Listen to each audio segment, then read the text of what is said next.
మన ఛానల్ ఎవరైనా చూస్తున్నట్టయితే ప్లీజ్ సబ్స్క్రైబ్ చేసుకోండి. అలాగే పక్కనే ఉన్న బెల్ ఐకాన్ కూడా ప్రెస్ చేయండి. దానివల్ల నేను ఏ వీడియోస్ పెట్టినా మీకు నోటిఫికేషన్ వస్తుందండి. సో వీడియోలోకి వెళ్ళిపోదాం. బాబాకు ఏమి పెట్టినా పెట్టకపోయినా బాబాకు అభిషేకం అంటే చాలా ఇష్టం అండి.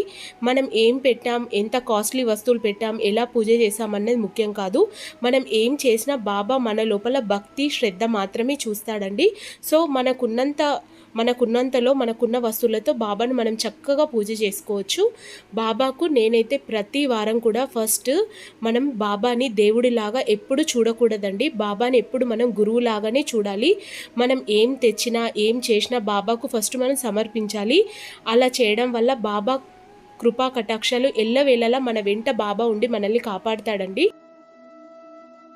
పాలు మనం ఇంట్లో అందరం కూడా తీర్థంగా తీసుకోవచ్చు, లేకపోతే పిల్లలకు కూడా ఈ పాలు మనం తాగించవచ్చండి. ఇలా బాబాకి మనం శనగల మాల సమర్పిస్తాం కదండి, అది నెక్స్ట్ డే రోజు మనం ఆవుకు ఏదైనా ఆవు ఉంటే మూగ ప్రాణులు ఏవైనా సరే వాటికి మనం కొంచెం బాబా పూజ చేసుకున్న రోజు మనం ఏదైనా సరే ప్రసాదంగా వాటికి పెట్టిన తర్వాత మనం స్వీకరిస్తే బాబా చాలా సంతోషిస్తాడండి. మనము మళ్ళీ మన ఇంట్లో పిల్లలకి విద్యా బుద్ధులు చదువు పట్ల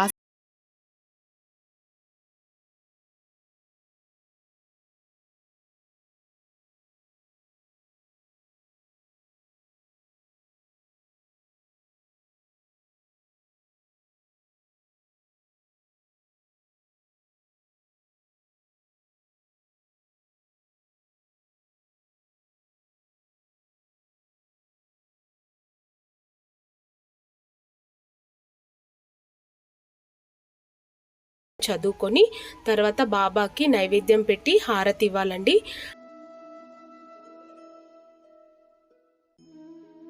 బాబాకి దుని అంటే చాలా ఇష్టం కాబట్టి ఎంత ఎక్కువ ధూపం ఇస్తే అంత చాలా మంచిదండి.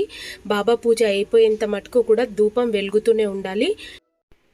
పూజ పూర్తయిన తర్వాత బాబా పాదాల దగ్గర విభూది ఉంటుంది కదండి, ఆ విభూదిని మనం చేతితో తీసుకొని బాబా ఊదిధారణ మంత్రం చెప్పుకొని నోట్లో మనం వేసుకోవాలండి. పిల్లలకు కూడా వేయాలి, చాలా మంచిది. విభూది మంత్రం ఇలా ఉంటుందండి.